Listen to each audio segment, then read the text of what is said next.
Buonasera ai titoli di Sicilia 24. Svolta nell'avvertenza dell'ex Bluetech di Termini Imerese che passa alla Pelligra Holding, previste 350 assunzioni per 2 anni. Il ministro Urso: nascerà il più grande porto commerciale della Sicilia occidentale. Critica la FIOM della CGIL: non abbiamo avuto alcuna garanzia sul ricollocamento dei dipendenti. A Catania la spedizione punitiva al Caffè Europa, volano sedie e tavolini, ferita una donna di passaggio in Corso Italia. Ancora un episodio di razzismo contro un cameriere del Camerun nel Trapanese. Il titolare è uno di famiglia: non venite più qui. Vacanze serene per Pasqua è l'obiettivo dei carabinieri a Catania, che con un rafforzamento dei controlli sul territorio, mentre a Palermo i residenti dei quartieri popolari pensano di rivolgersi alla sicurezza privata per i continui furti. Licata in rivolta per la mancanza d'acqua, sale l'esasperazione dei cittadini. Da settimane con i rubinetti a secco, chiedono un dissalatore. E già pickleball mania, lo sport tra tennis e padel appassiona sempre di più e sono tanti i circoli che in Sicilia si stanno attrezzando. Calcio, il Catania perde anche a Torre del Greco e si ritrova al limite della zona play-out. Catania-Giuliano si giocherà a porte chiuse.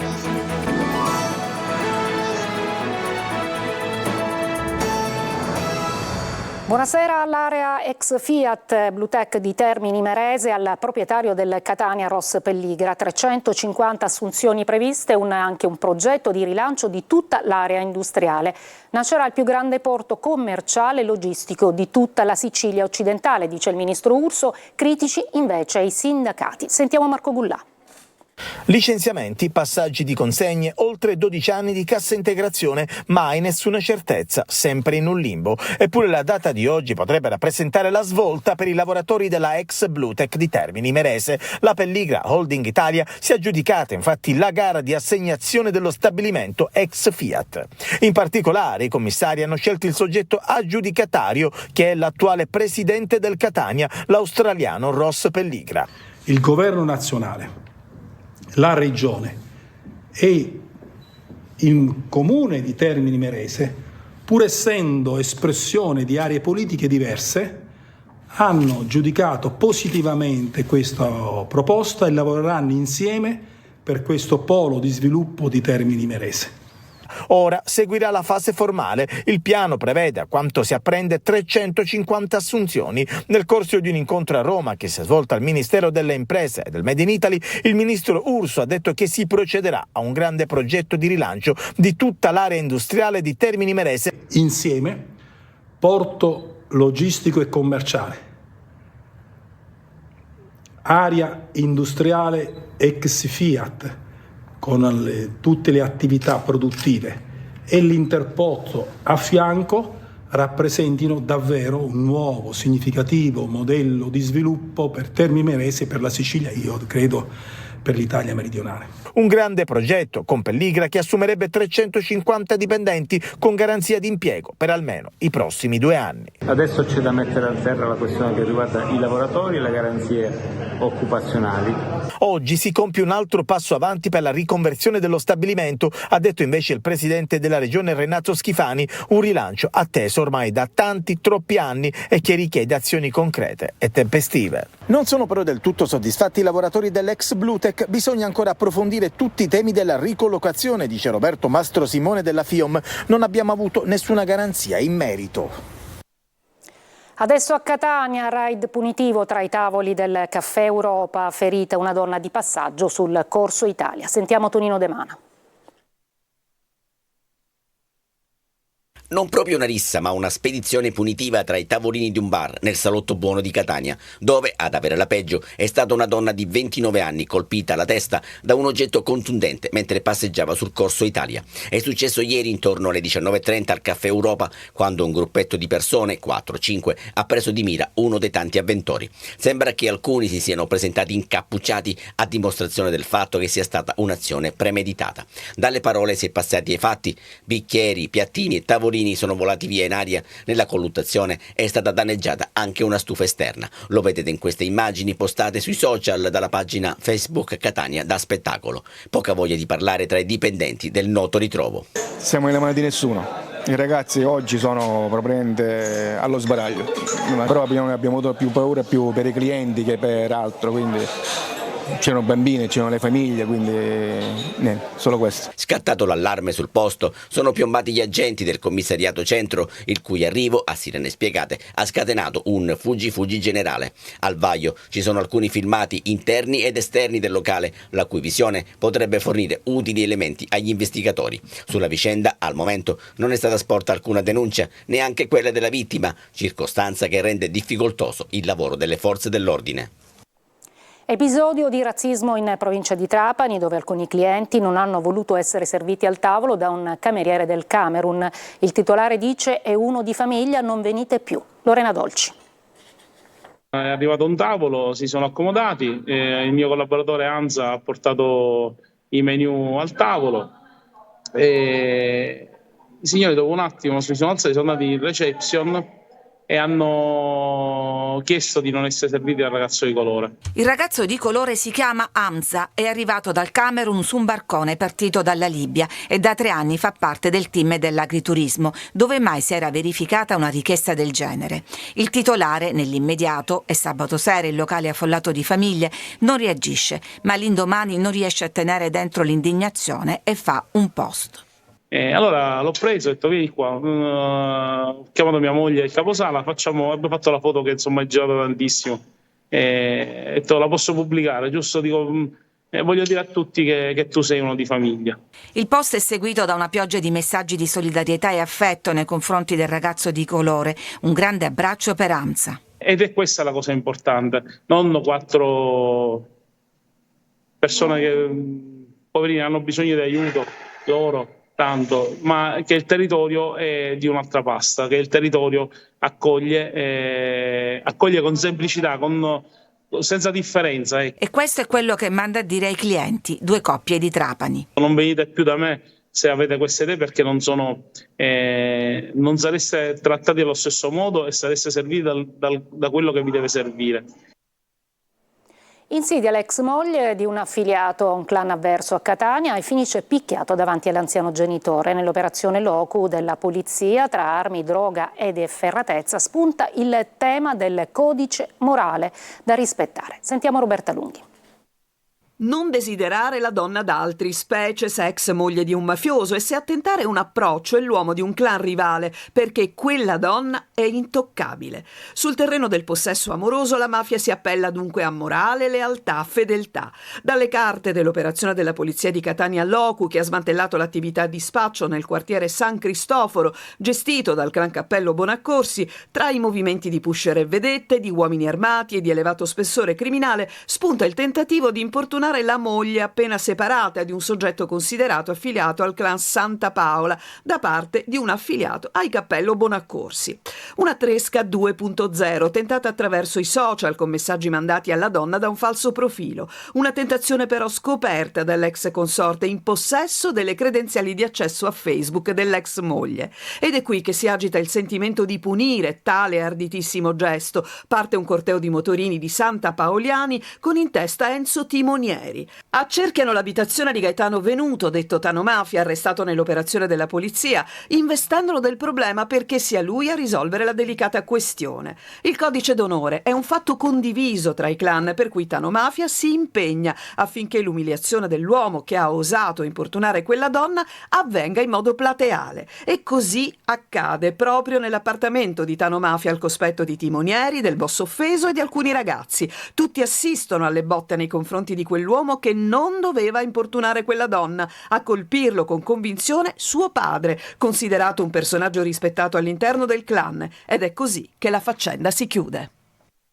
Vacanze serene per Pasqua è l'obiettivo dei Carabinieri a Catania, con un rafforzamento dei controlli sul territorio, mentre a Palermo i residenti dei quartieri popolari sono sfiduciati, pensano di rivolgersi alla sicurezza privata a seguito dei continui furti e atti vandalici per pochi spiccioli. Roberta Lunghi. Cartoline da Palermo, con finestrini delle auto frantumati, i cocci disseminati tra abitacolo e strada, segnali di un furto consumato. L'ultimo scatto in via Fiume, dove è stata colpita una Jeep, somiglia ai tanti atti vandalici che si consumano a Palermo, con l'intento di racimolare spiccioli o riciclare oggetti trovati all'interno. Spesso a compierli sono tanti tossicodipendenti della zona di Ballarò per pagarsi le dosi di crack. I residenti sfiduciati stanno pensando di affidarsi alla sicurezza privata, mettendo mano al portafoglio per colmare l'assenza dell'aumento della prevenzione da parte delle forze dell'ordine. Mentre a Palermo matura l'idea di una sicurezza privata, a Catania e provincia ha preso il via un piano straordinario di controllo. L'operazione Pasqua e Pasquetta Sereni, disposto dal Comando Provinciale dei Carabinieri, ha l'obiettivo di aumentare i livelli di sicurezza durante le vacanze pasquali a cittadini e turisti. Il piano, che coinvolge circa 900 militari distribuiti sul territorio, ha già consentito di identificare oltre 200 persone. L'intensificazione del servizio riguarda snodi viari nelle zone di accesso alle località ai piedi dell'Etna e marittime, pattuglie anche sulla strada regionale Mare Neve verso la zona di Piano Provenzana. Ma la sicurezza nel periodo festivo deve riguardare anche i viaggiatori, aiutarli a prenotare online in sicurezza è l'obiettivo di Booking.com e Polizia di Stato tramite la Polizia Postale, attraverso suggerimenti e raccomandazioni. Tra le 5 regole bisogna mantenere private le informazioni personali, raddoppiare la sicurezza con autenticazione del pagamento a 2 fattori, non fidarsi di richieste di pagamenti fuori dai termini e poi controllare e ricontrollare. Dietro un prezzo troppo conveniente potrebbe celarsi l'inganno. Filippo Mosca resterà rinchiuso nel carcere di Porta Alba a Costanza in Romania per il giovane 29enne di Caltanissetta, recluso ormai da 10 mesi dopo una condanna in primo grado a 8 anni per traffico internazionale di sostanze stupefacenti. I giudici romeni hanno confermato le misure cautelari. E crisi idrica a Licata, siamo in provincia di Agrigento, le persone sono scese, sono allo stremo, i turni di distribuzione sono insostenibili, danni anche per l'agricoltura e così i cittadini sono scesi in piazza per chiedere la realizzazione di un dissalatore. Davide Sardo. La partecipazione popolare è stata massiccia. Licata ha risposto con determinazione all'appello alla marcia di protesta a fronte dell'emergenza siccità e conseguente crisi idrica. Tanti cittadini, tra cui altrettanti agricoltori, hanno attraversato le strade della città contro la sete che attanaglia Licata già da tempo, pregiudicando l'accesso dei licatesi al bene comune più prezioso, l'acqua.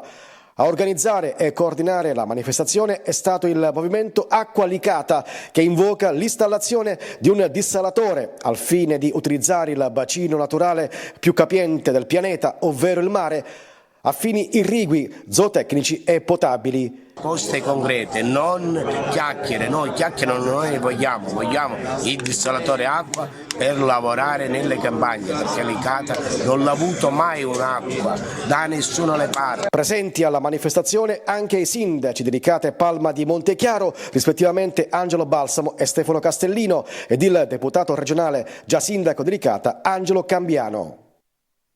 A Messina i vertici dell'Associazione Nazionale Magistrati hanno incontrato gli studenti. Tra i temi affrontati la separazione delle carriere di test psicoattitudinali per l'ingresso in magistratura. Francesco Triolo. No alla separazione delle carriere, no all'introduzione dei test psicoattitudinali nei concorsi in magistratura, lo ha detto chiaramente oggi a Messina il presidente dell'Associazione Nazionale Magistrati Giuseppe Santalucia a margine dell'incontro che l'ANM ha promosso per l'iniziativa nazionale Dialoghi con la magistratura. Noi siamo stati sempre fortemente contrari a questa separazione, ma per ragioni tecniche che non hanno nulla di corporativo. C'è chi vuole inserire tra i test di accesso in magistratura anche i test psicoattitudinali. Cosa sono questi test? A cosa servono? Non ce l'ha ancora spiegato nessuno.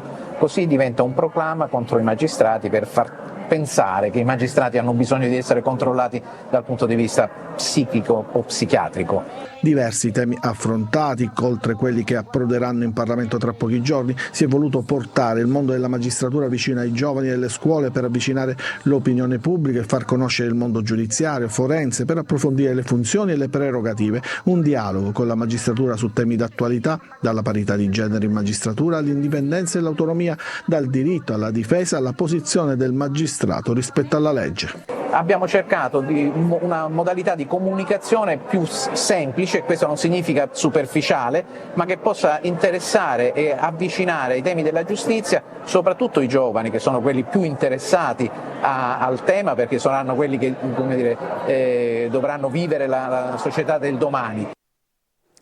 Condanne che vanno da 2 a 10 anni di reclusione sono state chieste a Catania dai pubblici ministeri Vinci Guerra e Di Stefano nella requisitoria del processo del secondo troncone dell'inchiesta Università Bandita su presunti concorsi truccati nell'Ateneo di Catania. Per i 51 imputati sono state chieste 39 condanne e 12 assoluzioni. Tra gli ex sindacati anche gli ex rettori Francesco Basile e Giacomo Pignataro e l'ex sindaco di Catania Enzo Bianco. Ci fermiamo una breve pausa e poi andremo a Catena Nuova per i riti della Pasqua.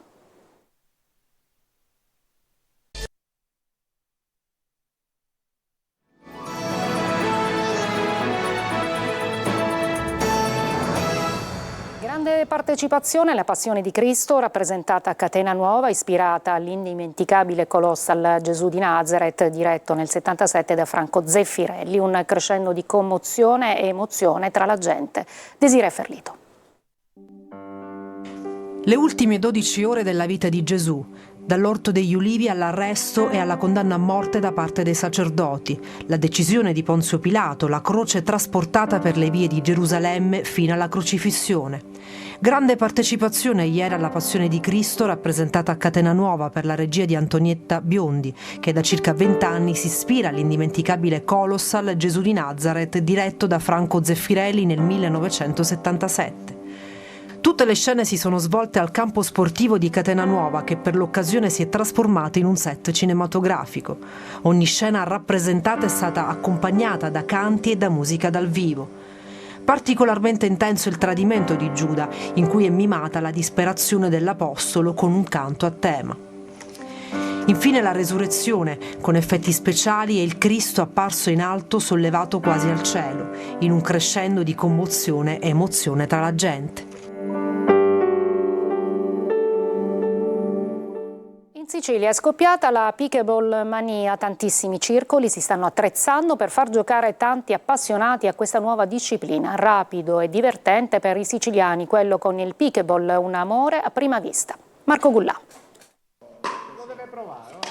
Il pickleball può creare dipendenza. Proprio vero, ne sanno qualcosa i siciliani che da qualche mese hanno scoperto questa nuova disciplina sportiva figlia del tennis. Qui siamo a Palermo, un impianto attrezzato proprio per il pickleball, un'oasi per molti appassionati. Abbiamo veramente dei numeri interessanti, speriamo che tanti colleghi degli altri circoli possano anche investire in questa disciplina così da alimentare il movimento, però la federazione adesso ha dato degli input importanti e proprio ci dà speranze che possa crescere anche in breve tempo. Facile da imparare, estremamente divertente, ritmo veloce, scambi potenzialmente lunghi. A Palermo tanti circoli si stanno già attrezzando per le numerose richieste che arrivano. Insomma, è scoppiata la pickleball mania.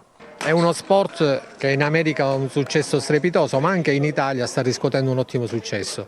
In Sicilia devo dire che già siamo partiti l'anno scorso con un circuito regionale che ha riscosso molto successo. Quest'anno abbiamo intenzione di organizzarne un altro con più tappe, perché nel frattempo molti circoli hanno realizzato campi di pickleball. E se non siete dei campioni di tennis, non vi preoccupate. A pickleball può giocare chiunque, anche chi non ha mai tenuto in mano una racchetta. Una breve pausa e poi il calcio con il Catania e il Messina.